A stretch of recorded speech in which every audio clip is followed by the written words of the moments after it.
14তম বর্ষের অনুষ্ঠিত হবে ফাইনাল খেলা। যে দুটি টিম পরস্পরের মুখোমুখি প্রতিদ্বন্দ্বিতা করবেন তারা হলেন লঙ্কাগড় একাদশ ভার্সেস হরিরাজপুর বাপুজি সংঘ।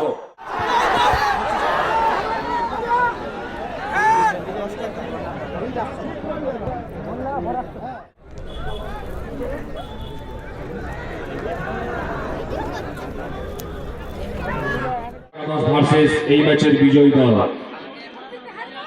এই টুর্নামেন্টের বিজয়ী দলকে নগদ 69,000 টাকা এবং সুদৃশ্য ট্রফি এবং বিজিত দলকে নগদ 55,000 টাকা। এছাড়াও প্রতি ম্যাচে ম্যান অফ দ্য ম্যাচ এবং এই টুর্নামেন্টের বেস্ট গোলকিপার এবং বেস্ট খেলোয়াড়কে বিশেষভাবে পুরস্কৃত। টুর্নামেন্ট পরিচালনায় যে সমস্ত সহযোগিতা বিজয় ট্রফিটি দান করেছেন নিউ তাজ পাইল স্টিল অ্যান্ড উডেন ফার্নিচার এবং বিজিত ট্রফিটি দান করেছেন স্বর্গীয় সঞ্জয় দিগারের স্মৃতির উদ্দেশ্যে দাতা অনুপ দিগার সিংহাভাই। আচ্ছা, কদিন ধরে খেলাটা হচ্ছে এবং কতগুলো দল?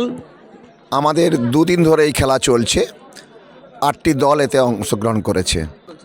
এটা আমাদের 14 বর্ষ।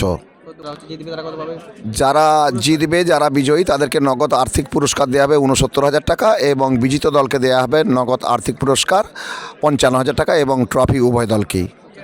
এছাড়াও আর কি কি পুরস্কার থাকছে? পুরস্কার প্রত্যেকটা ম্যাচের ম্যান অফ দ্য ম্যাচ এবং বেস্ট গোলকিপার তাদের জন্য বিশেষ পুরস্কারের ব্যবস্থা করা হয়েছে। দর্শকদের জন্য কিছু পুরস্কার আয়োজন রয়েছে নাকি? না, দর্শকদের জন্য কিছু পুরস্কারের ব্যবস্থা নেই, কিন্তু এখানকার মানুষ ফুটবল খেলাকে ভালোবাসে। আর আমাদের এলাকার প্রিয় জননেতা মানবদরদী প্রাক্তন বিধায়ক অজিত কুমার ভূঁইয়া, তিনি আমাদের মধ্যে নেই। তার আদর্শ, তার মূল্যবোধকে জনমানসে সঞ্চারিত করার লক্ষ্যে অজিত ভূঁইয়া স্মৃতিসংঘের পক্ষ থেকে 14 বছর ধরে এই ঐতিহ্যমণ্ডিত বর্ণময় ফুটবল খেলার আয়োজন আমরা করে চলেছি অজিত ভূঁইয়া স্মৃতিসংঘের পক্ষ থেকে। মাঠটা তো সাধারণত এটা রোডের ধারেই পড়ছে, ঘাটাল মেদিনীপুর সড়কের পাশে। হ্যাঁ, এবং এখানে তো দেখতে পাচ্ছি পুলিশ প্রশাসন তার থেকেও মোটামুটি একটা ব্যবস্থা রয়েছে।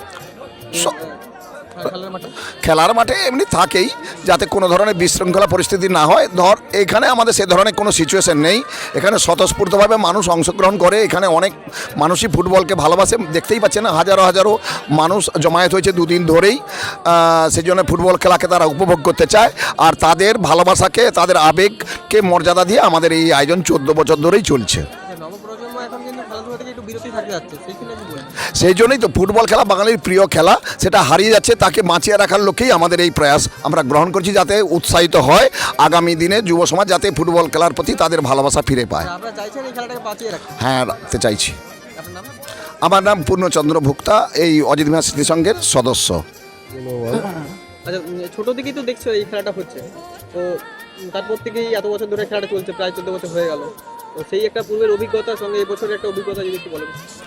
না, এই খেলাটা মেনলি আমরা হচ্ছে যে 2012 সালের পর থেকে করছি। 12 সালে 19 মার্চ আমার বাবা মারা যায়, তারপর থেকে তার স্মৃতিকে বাঁচিয়ে রাখতেই মেলা এবং খেলা দুটোই আমরা করি।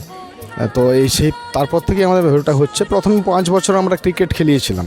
ক্রিকেট খেলানোর পর পরবর্তী সময় দেখলাম যে আশেপাশে সেভাবে কিন্তু ক্রিকেট খেলাটা হচ্ছে না, এবং দূর দূরান্ত থেকে বিভিন্ন জায়গা থেকে টিম আসতে অনেক দেরি হয়, খেলা পরিচালনা করতে আমাদের সমস্যা হচ্ছিলো, যার জন্য পরবর্তী সময় আমরা ওই ফুটবল খেলাটাকে করি। খেলাটা তো আগে 1 তারিখে বোধহয় হতো নাকি? হ্যাঁ, আগে 1 জানুয়ারি হতো। তখন মেলাটা আমরা সরস্বতী পুজোর সময় করতাম।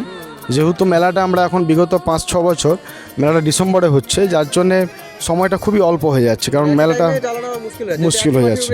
একই মাঠের উপর খেলা এবং মাঠটাকে রেডি করতে একটা টাইম লাগে। সেই মাঠটা রেডি করতে প্রায় 15 দিন না সময় পেলে সম্ভব হয় না, যার জন্যই খেলাটাকে পিছিয়ে দেওয়া হচ্ছে। খেলার আয়োজন করতে গেলে অনেক খরচা এবং একটা ব্যয়বহুল ব্যাপারও আছে, সময় ব্যয়বহুল। সেটা কি গ্রামবাসী বা এলাকাবাসী কি সহযোগিতা করে পারে? এটা আমার সম্পূর্ণ বাবার আশীর্বাদ আছে। তা এখনও পর্যন্ত মানুষের আশীর্বাদ এবং মানুষের ভালোবাসা নিয়েই এত বছর করে এসেছি। আগামী দিনে আশা করি এই আশীর্বাদ এবং ভালোবাসা পাবো। আপনারা চাইছেন খেলাটাকে বাঁচিয়ে রাখবেন? একদমই তাই। কুমারেশ ভূঁইয়া, এই অজিত ভূঁইয়া স্মৃতিসংঘের আমি সভাপতি।